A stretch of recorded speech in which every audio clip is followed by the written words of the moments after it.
Hello people, this is going to be a rushed video because of my rubbish internet connection, as you know, upload speed anyway.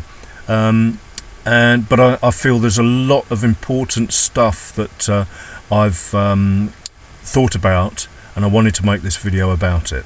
I think the most important thing is not to get excited when you're in a volatile, crazy market. You know, the DAX has moved twice its normal range, so has the FTSE.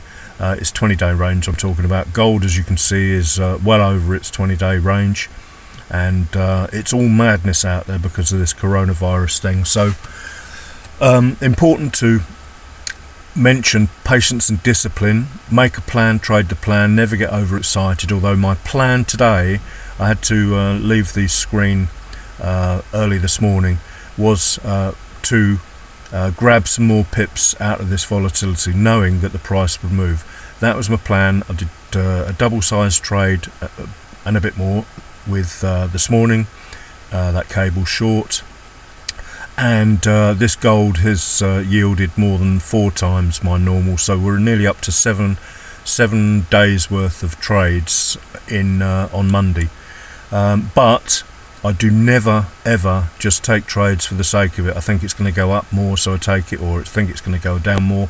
We use the indicators, and this is another point of this video, is another thing that occurred to me that I hadn't mentioned, I don't think, in previous videos, is what the indicators are telling me, and this is why I love them so much. Candles tell you one thing, and I love those too, but if we can look at this, look, below zero, below the 20, the minus 20, you want to be going short. Above zero, above the 20 plus, you want to be going long, and you know, there and there. And what have we not got here now? We have no power to the long side. They tried to push it up a little bit and it's failed. So if we've got no power to the long side, then my short side bias has to take over. So the H4 does tell you quite a lot with the indicators as well as the candlesticks. Then we've got H1, and as you can see, I'm not sure whether I described the trend lines. Trend lines, the two higher lows rather, and then the second H4 trend line connecting the low to this one here, the higher low here, and this extreme candle there. So there was obviously something going on down here that wanted to attract price, in my opinion, especially that trend line. I do like trend lines a lot. So H1, we're below zero. We had a push to the north side, which was just a retracement on the south side. We're below zero and red on that one. We probably would be on the MACD if I had that on my chart. Also important to notice as well, something I haven't mentioned much, is a head and shoulders pattern. I don't use it much, but Digger does, and you know, you can never have too many tools in your toolbox, as it were. We've even got divergence here as well, a high and then a higher high, a high and a lower high, or we could take it all the way from there, but divergence is a bit debatable, but it's there and it's an added tool. So M30 now, getting to the nuts and bolts of this, we've got a massive engulfing M30 candle here, clearer view of the head and shoulders there as well, although we don't trade them. Once again, we can see the pullback candle to the north side there, that green one, and the corresponding indicator telling us it's good to consider shorting, in my opinion.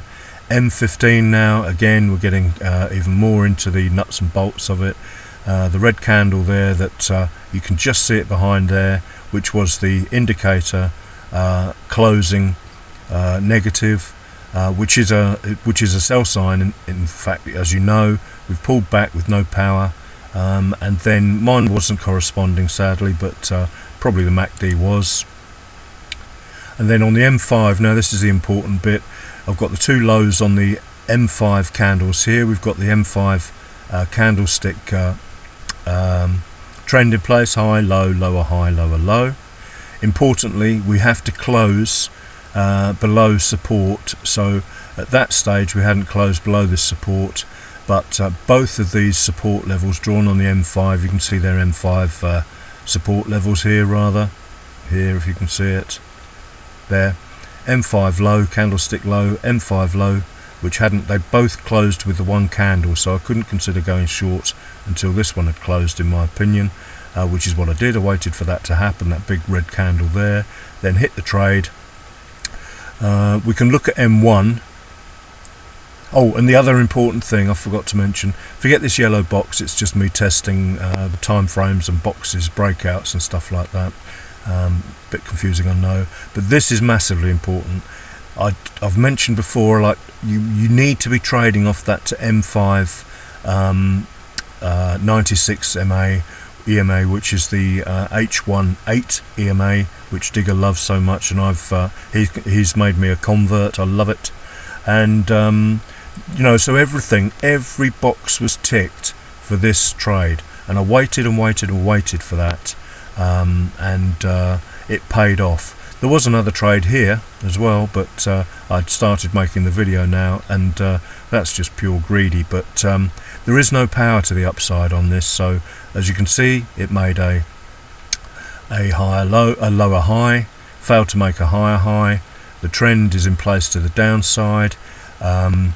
The candlestick analysis, high, low, lower, high, lower, low, and break happened, so that's beautiful. M15 probably was good as well, although I'm not going to go into that because the video would be too long.